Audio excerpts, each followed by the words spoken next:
Bueno, vamos a seguir con Platón y vamos a abordar ahora la teoría de las ideas, que es el punto central de su pensamiento. El punto de partida es la postura socrática que ha puesto en evidencia el carácter confuso y contradictorio de las opiniones. Pero en Sócrates esto termina en una situación de no arribo, porque aparece la ironía que ha abandonado la cuestión del conocimiento. Su punto de partida también es el debate Heráclito-Parmenidio, al cual va a aportar una respuesta alternativa. Algunos dicen que la historia de la filosofía no es más que notas al pie de página de la obra de Platón. Pero ya vemos que esto viene de más atrás. O sea, la historia toda del pensamiento no es más que la historia del comentario, del disenso. Ya desde el comienzo el pensamiento aparece como una respuesta a algo, como diálogo. La obra de Platón entonces surge en esa encrucijada. Las concepciones acerca del ser de sus antecesores, incluidas algunas implicancias nociológicas, luego también componentes órfico-pitagóricos que van a inspirar sobre todo su concepción del alma y de la inmortalidad del alma. Y la posición socrática, en tanto ironía o punto cero, como un lugar del no resultado o del resultado negativo. Hagamos entonces un poco de historia. Frente a la idea parmenidia de un ser uno, inmóvil, encadenado por los hados, Heráclito había colocado la idea de un ser fluyente, permanente devenir, expresado en la metáfora de las aguas de los ríos, que luego radicalizó su discípulo Cratilo, diciendo que ni una vez podemos bañarnos en el mismo río. Pero entonces, si todo está en un permanente fluir, el conocimiento es imposible, porque nada puede predicarse de nada, porque todo estaría cambiando permanentemente y ya no sería lo que era hacía unos 2 minutos antes. Y ahí entonces tendría razón el relativismo sofista. No hay verdades y todo queda entonces a nivel de lo opinable. Y ahí llega Sócrates para desenmascarar, para mostrar a los sofistas que el suyo no era más que un saber de lo particular. Para eso va a utilizar la dialéctica. Ahora, si nosotros creemos en Aristóteles, por intermedio de la dialéctica llegaría Sócrates al concepto, a la definición. Sin embargo, sabemos que eso no se cumple. Lo sabemos por todos los diálogos socráticos donde Platón lo pone en acción y todo queda en un juego de malabares. O sea, todo lo que le interesa a Sócrates es provocar la perplejidad, dejar al descubierto, sí desenmascarar, pero no avanzar más allá del desenmascarar. Descubrí que no hay tal saber, que se está en la ignorancia, como él mismo decía de sí mismo, solo sé que no sé nada. Y sin embargo Sócrates era un marginal, mientras que Platón tiene sus pies bien asentados sobre la tierra. Tiene vocación de mando, vocación de reformador y hasta un destino, si se quiere, político. Su filosofía será una reacción justamente a los rasgos negativos de la época que le tocó vivir, que era una época de crisis moral y política a sus ojos. Le repugna tanto en lo político por el desgobierno y la corrupción y la falta de ideales, como en lo relativo a la cultura, toda esa charlatanería sofista, párrafo de la charlatanería. Su objetivo va a ser otro que el de Sócrates. Y su objetivo va a ser diferente que el de Sócrates, porque él sí quiere un saber positivo, quiere sacar al conocimiento del plano de la doxa, para colocar los cimientos de una ciencia objetiva, que sea conocimiento de lo permanente y lo universal. Para ello se propone ir más allá del concepto, pues para que el concepto, que es producto de nuestra actividad mental, nos procure un conocimiento verdadero, debe remitirnos a un sustrato material, algo real, algo sustancial. De lo contrario, piensa Platón, sería puro subjetivismo, ilusión. A ese sustrato material va a llegar Platón a través de un largo camino, lo que él llama la dialéctica ascendente, desde el escalón más bajo de los entes sensibles hasta las ideas. Y así va a construir todo un mundo jerárquico de entes, al cual también corresponde una jerarquía de los modos de conocer.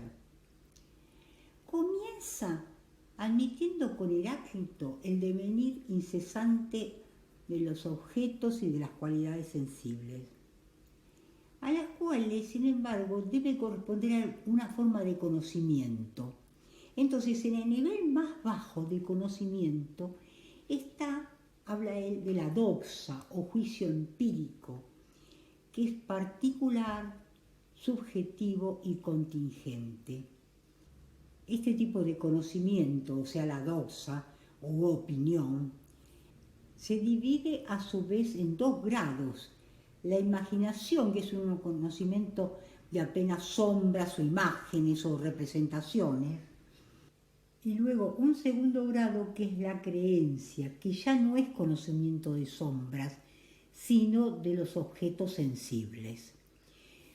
Uno y otro grado del saber conforman la opinión o doxa, que es un saber acerca de los entes que apenas acepta el nombre de conocimiento. Se trataría tan solo de una forma de familiaridad con los objetos, fundada en la experiencia sensible, o sea, en el hábito. Por ejemplo, es el caso cuando decimos Sócrates es un hombre. Este es un juicio empírico, que puede sí ser correcto, pero no es verdadero porque no habla acerca del concepto. Solo cuando el juicio discurre acerca de la idea o esencia del hombre y su relación con otras ideas se conoce por razón. En ese estrato de la ascensión dialéctica ya se está en el campo de la ciencia o epísteme, que también tiene dos grados. Un grado inferior es la dianoia o pensamiento discursivo. Este es el pensamiento que va avanzando a partir de una hipótesis y por deducción lógica hacia otras hipótesis o consecuencias. Es el modo de conocimiento propio de los objetos matemáticos, que serían intermediarios entre los objetos sensibles y las ideas. Estos objetos matemáticos son entes ideales, en el sentido que no son productos de la experiencia, sino de nuestra actividad mental. Pero están todavía mezclados de cierto grado de representación sensible.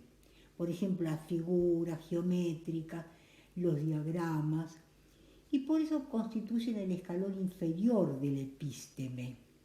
Sin embargo, no hay que pensar que la dianoia sea un método privativo del conocimiento matemático, porque en realidad es propia de todo proceso discursivo y por lo tanto también del discurso filosófico, cuyo método para Platón como para Sócrates es la dialéctica.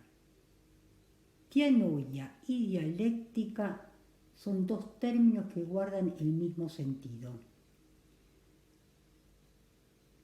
Podría decirse que es dos decires, dos saberes o pensamiento que avanza por mediaciones de hipótesis en hipótesis, de afirmación en afirmación, estableciendo siempre relaciones entre unas y otras. Entonces, la dianoia es lo contrario a la intelección inmediata o intuitiva. Esta es la que Platón denomina con el término de noesis, y es el supremo grado de conocimiento. Y este sí es privativo de la filosofía, en su más alto grado de perfección. Se trata entonces de una visión directa o intuición, que no opera a través de ninguna mediación, es como la intuición mística o una especie de iluminación o revelación que no se apoya en ningún tipo de discursividad ni derivación. Noesis es la forma más perfecta del conocimiento y está destinada a la contemplación de los entes o realidades más perfectos, que son las ideas. Cuando uno dice las ideas platónicas, es esto, entre las cuales también existe una jerarquía. Por encima de todas está la idea del bien, que en relación al conocimiento de las ideas cumple el mismo papel que el sol cumple para la percepción de los objetos del mundo.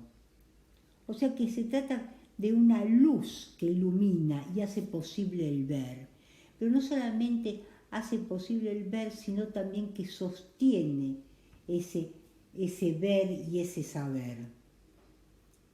Ahora nos falta decir qué son las ideas. Y para Platón no se confunden con los conceptos.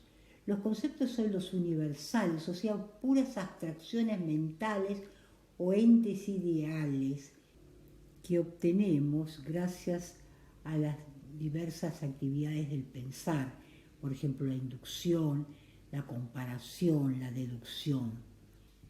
Estos entes ideales o universales son los objetos de la dianoia. Las ideas, en cambio, para Platón son entes reales. Él entiende que la ciencia no podía sostenerse en meras creaciones mentales. Y entonces busca en las ideas el sustrato material necesario para escapar a la crisis del relativismo sofista. O sea, algo firme, permanente, real, un fundamento ontológico. Y aquí Platón realiza un giro que va a contramano de la terminología que él mismo utiliza, porque dice que las cosas sensibles son meras sombras y que la realidad son las ideas, que son los modelos reales que esas cosas sensibles copian y en ese copiar participan de las ideas. Así, por ejemplo, las cosas justas participan de la justicia y las cosas buenas del bien, las cosas bellas de la belleza. En todo esto podemos apreciar cómo la doctrina platónica constituye sistema. O sea, a una organización jerárquica de los entes corresponde una organización jerárquica de los modos de conocer. Y así tenemos bien entrelazada la ontología que trata del ser y la lógica que trata de las maneras de hablar del ser y también la teoría del conocimiento. Faltan, sin embargo, algunos fundamentos que apuntalen este sistema, o sea, algunas teorías subsidiarias que den cuenta de la existencia de las ideas. Y es aquí donde Platón recurre a los mitos, que tienen una permanente y activa presencia en toda su obra. Algunos remiten a influencias siempre presentes en su pensamiento, sobre todo las creencias órfico-pitagóricas, sobre las almas, la inmortalidad del alma. Otros son obras de su propia invención. Los motivos por los que hace recurso al mito son de distinto tipo. A veces lo hace con fines didácticos, otros con la intención de rodear al discurso de un tono de autoridad, de manera que lo transformen en una especie de monumento intangible. Y otras, por último, como decía, porque forman parte de creencias muy arraigadas en su pensamiento. Recordemos que él anduvo por Egipto y ya tenía influencia de la orden. Y otras porque forman parte, como ya hemos mencionado, de creencias muy arraigadas en su pensamiento, como las de origen órfico-pitagórico.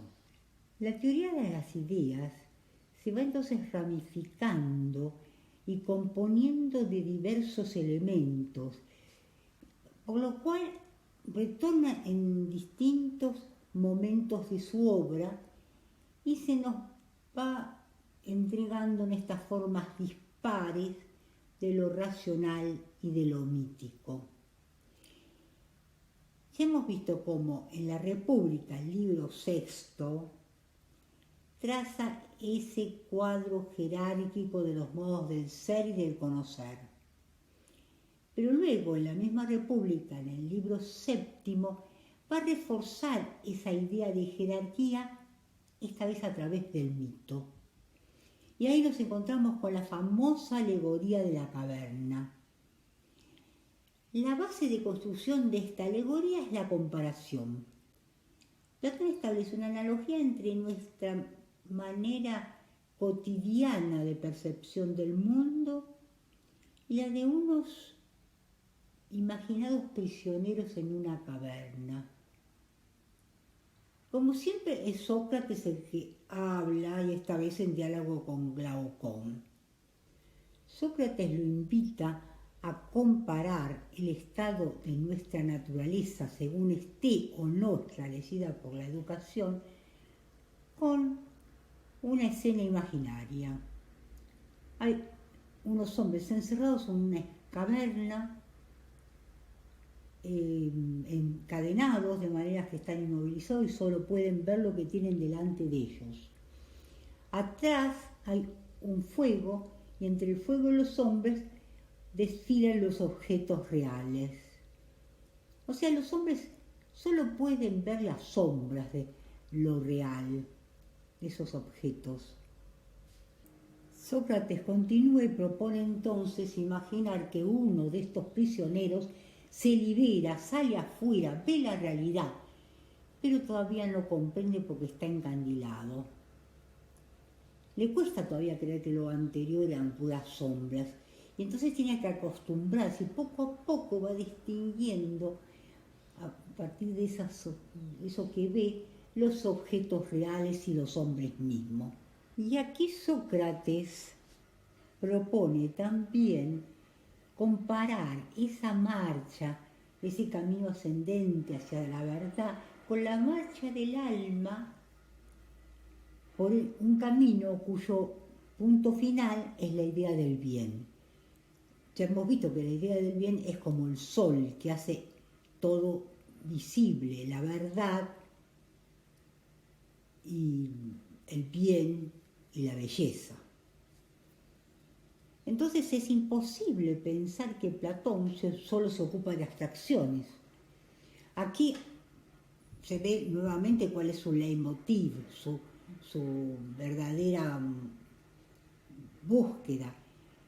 Si la reforma política pasa por la reforma del ciudadano y por tanto por la reforma del hombre, esta a su vez pasa por la contemplación de la verdad. La posesión de la virtud depende del conocimiento. Solo el sabio puede ser virtuoso. Y como tal puede estar destinado al gobierno y la conducción de la ciudad. Esto es lo que va a afirmar Platón, confirmando entonces el intelectualismo ético de Sócrates, pero al mismo tiempo poniendo en evidencia la meta, que es la filosofía al servicio de la ciudad. Luego Sócrates propone a Glaucón imaginar que el hombre que se ha liberado retorna a la caverna. Y allí se presentan nuevas dificultades, porque ahí también no puede discriminar bien las sombras que antes le eran familiares y se concluye que es necesario un tiempo de acostumbramiento. Y en esto precisamente consiste la educación. Esto lo va a llamar Platón la dialéctica descendente, o sea que vuelve para educar. Pero ¿qué es la educación? No es como algunos creen colocar el saber allí donde no lo hay. Se trata más bien de ser una guía. Por eso Sócrates decía que era como un cochero y que enseñar entonces se transforma en ese arte de hacer volver de las tinieblas a la luz y acostumbrarlo a la luz. Esa va a ser una preocupación recurrente en Platón, que aparece en varios diálogos. En el Protágoras, por ejemplo, está la cuestión de si la virtud es enseñable, y Sócrates no quiere admitir que la virtud pueda colocarse en el alma o enseñarse, sino que hay que guiar, conducir para que se pueda llegar a la virtud. Toda esta teoría, como decíamos, se va completando con diversos momentos y en diversos diálogos de Platón. Y va a ser en el Fedro y a través del mito donde la palabra de Platón va a adquirir un tono afirmativo y va a plantear toda la concepción del innatismo, esto es, la idea de que el saber ya de alguna manera existe y solo hay que despertarlo. Esta idea requiere como sustento la creencia en la inmortalidad del alma, al menos de su preexistencia, y para eso es que Platón hace recurso al mito. Ya en el Fedón había desarrollado en forma deductiva las pruebas de la inmortalidad del alma, y ahora en el Fedro, en la forma de un relato mítico de inspiración órfica, Platón se limita a exponer con carácter dogmático el hecho de la preexistencia del alma. Se vale en tal caso de una comparación, porque él mismo explica: nadie podría decir exactamente qué es el alma, pero sí se puede decir a qué se parece. Se parece a, digamos, la imagen que él toma es un carro tirado por caballos alados, de los cuales uno es de raza pura y va ascendiendo, tiende hacia arriba y hacia el bien. Y el otro, impuro, que participa del mal, se inclina y gravita hacia la tierra. En este mito, las almas, se cuenta que las almas se hallaban en una zona por encima del cielo. Eso es lo que él llama el topos uranos, en proximidad de los dioses. Y allí están permanentemente en contemplación de la verdad.